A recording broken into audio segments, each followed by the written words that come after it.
کراچی کے موسم کی بات کریں تو کراچی کے علاقوں میں تیز ہواؤں اور گرج چمک کے ساتھ بارش کا سلسلہ جاری ہے۔ کراچی میں 90 سے 80 کلومیٹر کی رفتار سے ہوائیں چلنے لگی ہیں۔ بارش شروع ہوتے ہی مختلف علاقوں میں بجلی کی فراہمی بھی معطل ہے۔ تو آپ کو بتائیں کہ کراچی کے مختلف علاقوں میں تیز ہواؤں اور گرج چمک کے ساتھ بارش 80 سے 90 کلومیٹر فی گھنٹہ کی رفتار سے ہوائیں چلنے لگیں۔ بارش شروع ہوتے ہی مختلف علاقوں میں بجلی کی فراہمی معطل۔ بلیٹن کا آغاز کریں اور سب سے پہلے آپ کو بتائیں کہ دوست ممالک کی درخواست اور عید کے تہوار کا احترام۔ پاکستان نے افغان طالبان رجیم کے خلاف آپریشن غضب للحق عارضی طور پر روک دیا۔ وفاقی حکومت نے تصدیق کر دی۔ وزیر اطلاعات عطا اللہ تارڑ کے مطابق سعودی عرب، قطر اور ترکی کی درخواست پر یہ آپریشن روکا گیا ہے۔ آج رات سے 23 مارچ کی شب تک جنگ بندی رہے گی۔ اب تک کی کارروائیوں میں افغان طالبان رجیم کے ہلاک کارندوں کی تعداد 707 ہو گئی۔ پاک فضائیہ نے دہشت گردوں کے 81 ٹھکانوں کو نشانہ بنایا۔ سعودی عرب، قطر اور ترکیہ کی سفارتکاری، پاکستان نے دوستوں کی بات مان لی۔ عید الفطر کے احترام میں آپریشن غضب للحق روک دیا۔ 18 اور 19 مارچ سے 23 اور 24 مارچ کی درمیانی شب تک کارروائیاں بند رہیں۔ وفاقی وزارت اطلاعات کے مطابق پاکستان نے اقدام نیک نیتی اور اسلامی اصولوں کے تحت اٹھایا۔ سرحد پار سے کسی بھی حملے، ڈرون کارروائی یا دہشت گردی پر آپریشن دوبارہ شروع کر دیا جائے گا۔ عطا تارڑ نے کامیابیاں بھی گنوا دیں۔ آپریشن کے دوران افغان طالبان کے 707 کارندے ہلاک اور 938 زخمی ہوئے۔ 255 چیک پوسٹیں تباہ اور 44 پر سبز ہلالی پرچم لہرایا گیا۔ افغان فورسز کے 237 ٹینک، توپیں اور بختر بند گاڑیاں تباہ کی گئیں۔ پاک فضائیہ نے دہشت گردوں کے 81 ٹھکانوں اور انفراسٹرکچر کو نشانہ بنایا۔ کابل اور ننگرہار میں ڈرونز، اسلحہ اور ٹیکنیکل انفراسٹرکچر تباہ کیا گیا۔ باجوڑ، کرم، تورخم، خیبر، شمالی اور جنوبی وزیرستان میں بھی پوسٹیں ملیہ میٹ کر دی گئیں۔ سرزمین افغانستان کی اور ہاتھ بھارتی۔ ترجمان پاک فوج نے پاکستان میں دہشت گردی کے پیچھے چھپی حقیقت بتا دی۔ DGISPR نے کہا پاکستان افغانستان نہیں دہشت گردوں سے لڑ رہا ہے۔ دہشت گردی کے ہر واقعے کے پیچھے بھارت ہے۔ پاکستان نے کبھی بات چیت سے انکار نہیں کیا۔ کیا دنیا میں کوئی افغان طالبان کی گارنٹی دے سکتا ہے کہ وہ دہشت گردی نہیں کریں گے؟ سپریم لیڈر آیت اللہ خامنائی کی شہادت کے بعد ایران کو ایک اور ناقابل تلافی نقصان۔ قومی سلامتی کونسل کے چیف علی لاریجانی امریکہ اور اسرائیل کے وحشیانہ حملے میں شہید ہو گئے۔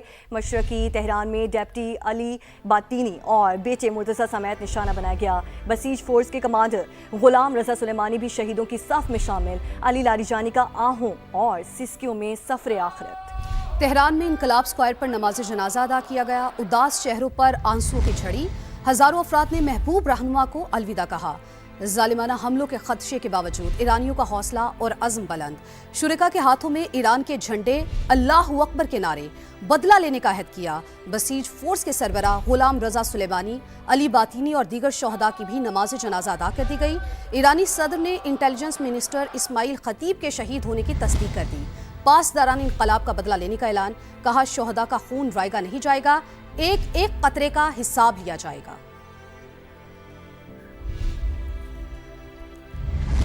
ایران کے باقی ماندہ نظام کو بھی مکمل ختم کر دیں گے۔ امریکی صدر نے ایک بار پھر دھمکی دے دی۔ سوشل میڈیا پر بیان میں کہا آبنائے ہرمز استعمال کرنے والے ممالک اس کی سیکیورٹی خود سنبھالیں۔ صدر ڈونلڈ ٹرمپ کا دورہ چین منسوخ کر دیا۔ وائٹ ہاؤس کے مطابق دورہ چین کی نئی تاریخ کا اعلان بعد میں کیا جائے گا۔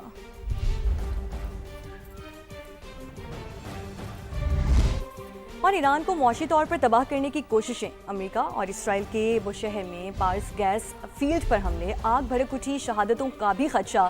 صوبے لرستان میں بھی بمباری، 12 شہری شہید کر دیے گئے، 56 زخمی۔ اصفہان، عراق اور دیگر مقامات پر بھی وحشیانہ کارروائیاں جاری ہیں۔ امریکی سینٹرل کمانڈ کا ایرانی میزائل اہداف کو نشانہ بنانے کا بھی دعویٰ، بتایا آبنائے ہرمز کے قریب تنصیبات پر 5000 پاؤنڈ وزنی ڈی پینیٹریٹر بم گرا دیے۔ اسرائیلی طیاروں کی لبنانی دارالحکومت بیروت کے وسطی علاقوں پر بھی بمباری، کثیر المنزلہ عمارت کو تباہ کر دیا، مزید 6 شہری شہید ہو گئے۔ اور ایران کے بھی دشمن پر تابڑ توڑ جوابی وار، اسرائیل پر کلسٹر میزائلز کی بارش کر دی۔ تل ابیب اور یروشلم میں آگ بھڑک اٹھی، 2 اسرائیلی ہلاک، 100 سے زائد زخمی، کئی گاڑیاں تباہ ہو گئیں، عمارتوں کو نقصان پہنچا۔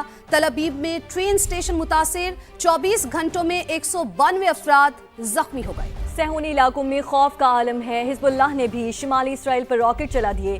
खित्ते में अमरीकी तंसीबात भी मुसलसल निशाने पर। सऊदी अरब का रियाद में सिफारती जोन की जानिब बढ़ने वाला ड्रोन गिराने का दावा। मुत्तहिदा अरब अमारात में एक और ड्रोन हमला। अमाराती वजारत दिफा ने मजीद 13 मिसाइल और 27 ड्रोन तबाह करने का दावा कर दिया। और आगे बढ़े और आपको बताएं कि ईद पर बानी पीटीआई की उनके बच्चों से फोन पर बात करवाई जाएगी। वफाकी वजीर इत्तलात अताउल्लाह तारर ने जमाइमा गोल्डस्मिथ की एक्स पोस्ट पर जवाब देते हुए यकीन दहानी करवा दी। उन्होंने लिखा कि माजी की तरह इस बार भी बानी पीटीआई की ईद के दिन उनके बच्चों कासिम और सुलेमान से फोन पर बात कराई जाएगी। वो नाइकॉब के जरिए पाकिस्तान आ सकते हैं। उन्हें पाकिस्तानी वीजे की जरूरत नहीं होगी, ताहम कयाम के दौरान उन्हें मुल्की कवानीन की मुकम्मल पासदारी करना होगी। ये भी जानिए कि अदालती हुक्म पर तश्कील दिए गए मेडिकल बोर्ड ने जेल में बानी पीटीआई का तिबी मुआयना किया। डॉक्टर रिपोर्ट मुरतब करके चीफ कमिश्नर इस्लामाबाद को पेश करेंगे। मेडिकल बोर्ड की सिफारिशात और जेल कवानीन के मुताबिक बानी पीटीआई के इलाज के हवाले से मजीद फैसला किया जाएगा। डॉक्टर्स बानी के तिब्बी मुआयने के लिए जदीद आलात जेल साथ लाए। एहलिया की मौजूदगी में मुआयना किया गया, जो तकरीबन 1 घंटे तक जारी रहा।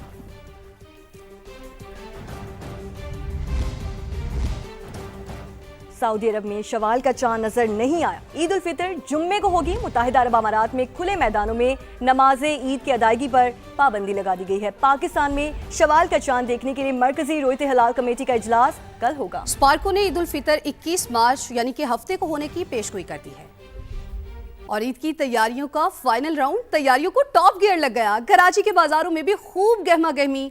खवातीन ज्वेलरी और बैग्स की खरीदारी में मसरूफ हैं। मजीद जानते हैं इकरा अवान से, जो कि तारिक रोड पर मौजूद है। इकरा, बताइए इस वक्त क्या गहमा गहमी आप देख रही हैं?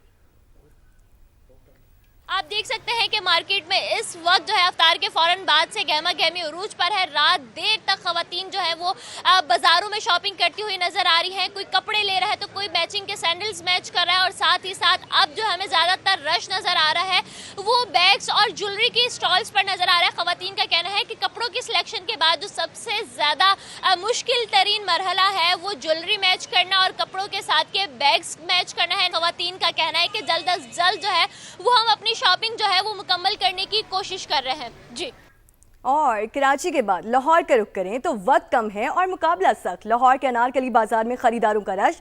खवातीन की शॉपिंग मुकम्मल करने के जतन जारी। मजीद बताएंगे मायरा हाशमी से। जी बिल्कुल, लाहौर के अनारकली बाजार में ईद की शॉपिंग जोरों शोर से जारी है। पूरे बाजार को बरकी कुमकुमों से सजा दिया गया है। और खासकर जब हम बात करते हैं लड़कियों की शॉपिंग की, तो वो भला कैसे ही घरों में बैठ सकती है।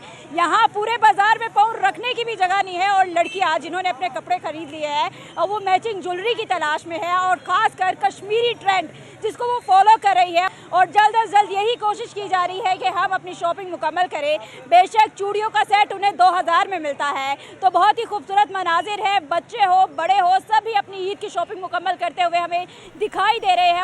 तो मायरा हमें लाहौर की इस वक्त गहमा गहमी बता रही थी और कश्मीरी चूड़ियों के हवाले से बता रही थी कि उनका ट्रेंड जो है वो बहुत चल रहा है। तो इस्लामाबाद का रुख करते हैं। इस्लामाबाद के बाजारों और मार्केटों में भी शहरी जो हैं वो फैमिलीज के साथ शॉपिंग करने में मसरूफ हैं। तो वहाँ पर क्या ट्रेंड चल रहा है, अलीना शाही से जानते हैं। अलीना, बताइए। जी देखिए, छोटी ईद की तैयारियां तो इस्लामाबाद में ज़ोरों शोर से चल रही हैं। इफ्तार होते ही जो फैमिलीज़ हैं वो घरों से बाहर निकल आती हैं। मेरे साथ यहाँ पर एक फैमिली मौजूद है जो कि कनाडा से यहाँ पर ईद के लिए आए हैं। तो ज़रा उनसे बात करते हैं कि उनकी तैयारी कितनी हो गई। आपकी ईद की तैयारी हो गई है? जी, बहुत अच्छी तैयारी हो रही है। क्या क्या ख़रीदा है आपने? चूड़ियाँ और झुमके बहुत प्यारी से। अच्छा, मुझे ये बताएं कि अपनों के साथ ईद का मज़ा आता है या वहाँ ईद का मज़ा आता है? इधर ईद मज़ा आता है क्योंकि रौनक है और फैमिली इधर है। सबको यही है कि ईद से पहले ईद की तमाम तर चीज़ें ख़रीद ली जाएं। फैमिलीज़ जो है वो शॉपिंग में मसरूफ़ हैं। जी